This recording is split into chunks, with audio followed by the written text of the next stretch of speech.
नमस्कार। आज हम भगवद गीता के सार पर थोड़ी गहराई से बात करने वाले हैं। ये महाभारत का वो बहुत ही महत्वपूर्ण हिस्सा है जहां कुरुक्षेत्र के युद्ध मैदान में बिल्कुल लड़ाई से पहले श्री कृष्ण और अर्जुन के बीच एक बहुत गहरा संवाद होता है। हमारे पास जो जानकारी है वो इसी संवाद पर आधारित है। जीवन क्या है, हमारा कर्तव्य मतलब धर्म क्या है, कर्म का सिद्धांत कैसे काम करता है, और हाँ, मुक्ति यानी मोक्ष तक कैसे पहुंचे। और इसकी शुरुआत होती है अर्जुन के उस गहरे विषाद से, है ना। जब वो युद्ध भूमि में अपने ही रिश्तेदारों गुरुओं को सामने देखते हैं तो उनका मन बिल्कुल युद्ध से हट जाता है।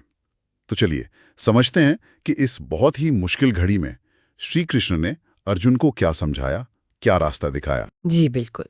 देखिए, सबसे पहले श्री कृष्ण अर्जुन को आत्मा की अमरता का ज्ञान देते हैं। वो समझाते हैं कि जिसे तुम मृत्यु समझकर इतना दुखी हो रहे हो, वो असल में सिर्फ शरीर का अंत है। आत्मा तो अमर है, वो न कभी जन्म लेती है न मरती है। ये एक तरह से सांख्य योग का दृष्टिकोण है, चीजों को विश्लेषण करके समझने का। अच्छा। श्री कृष्ण कहते भी हैं, जैसे हम पुराने कपड़े बदलकर नए पहन लेते हैं, बिल्कुल वैसे ही आत्मा एक शरीर छोड़कर दूसरा नया शरीर धारण कर लेती है। तो इस मोह को छोड़ो और तुम एक क्षत्रिय हो। तुम्हारा जो धर्म है यानी युद्ध करना, उसका पालन करो। और यहीं पर वो बहुत चर्चित सिद्धांत आता है, निष्काम कर्म, मतलब कर्म करो, फल की इच्छा मत करो। ये सुनने में जितना सरल लगता है, क्या व्यवहार में भी उतना ही है, या इसका मतलब कुछ और गहरा है? क्योंकि कई बार लोग सोचते हैं कि क्या हमें नतीजों की बिल्कुल ही परवाह नहीं करनी चाहिए। हाँ, ये बहुत अच्छा सवाल है। देखिए, फल की इच्छा ना रखना का मतलब ये बिल्कुल नहीं है कि आप लापरवाह हो जाएं या कोई लक्ष्य ही ना रखें। नहीं, इसका गहरा मतलब है कि आप अपना पूरा ध्यान, अपनी पूरी ऊर्जा कर्म करने में लगाएं, अपना सर्वश्रेष्ठ दें, लेकिन जो नतीजा आएगा उस पर अपनी खुशी या दुख को पूरी तरह से निर्भर न होने दें।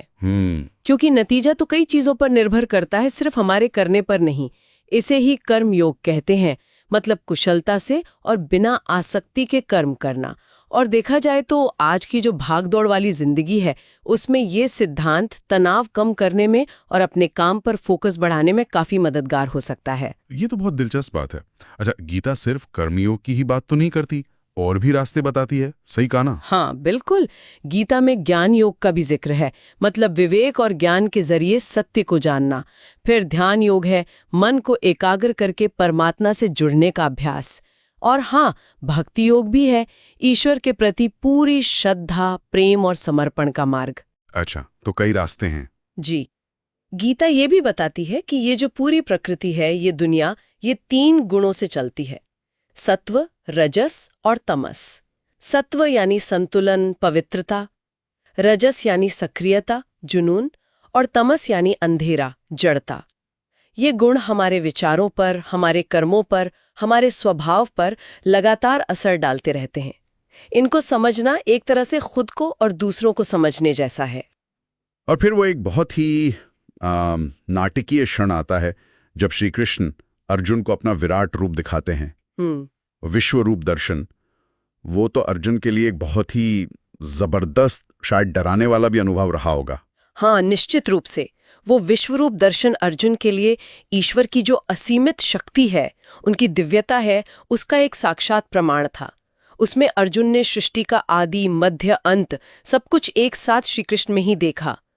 उस अनुभव ने अर्जुन को अंदर तक झकझोर दिया, और ये सीधे भक्ति योग की तरफ ले जाता है। अच्छा, मतलब उस विराट रूप को देखकर अर्जुन का विश्वास और उनका समर्पण और भी गहरा हो गया। वो उसका पूरा ध्यान रखते हैं, उसका योगक्षेम वो खुद वहन करते हैं। यहाँ तक कि जीवन के जो अंतिम क्षण होते हैं, उस समय भी अगर ईश्वर का स्मरण बना रहे तो वो भी मुक्ति दिलाने वाला माना गया है। भक्ति मार्ग को इसीलिए सबसे सुलभ मार्गों में से एक बताया गया है। तो अगर हम इस पूरी चर्चा को समेटने की कोशिश करें तो मुख्य संदेश क्या निकलते हैं गीता से? देखिए, सार रूप में कहें तो पहला, अपना कर्तव्य, अपना कर्म करो, लेकिन फल में आसक्त हुए बिना, मतलब निष्काम भाव से। दूसरा, ये समझना कि आत्मा अमर है, शरीर नश्वर है, इसलिए मृत्यु का भय या शोक व्यर्थ है। तीसरा, ईश्वर तक पहुंचने के कई मार्ग हैं: कर्म, ज्ञान, ध्यान, भक्ति। हर कोई अपने स्वभाव के अनुसार चुन सकता है। और चौथा, जीवन का जो परम लक्ष्य है वो है मोह और अज्ञान से ऊपर उठकर मुक्ति पाना, यानी मोक्ष। बिल्कुल।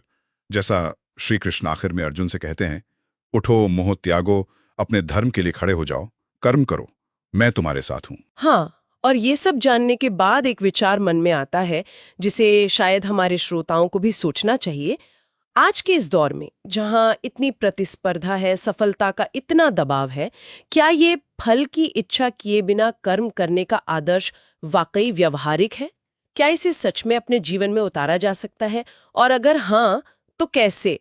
ये वाकई गहरे चिंतन का विषय है।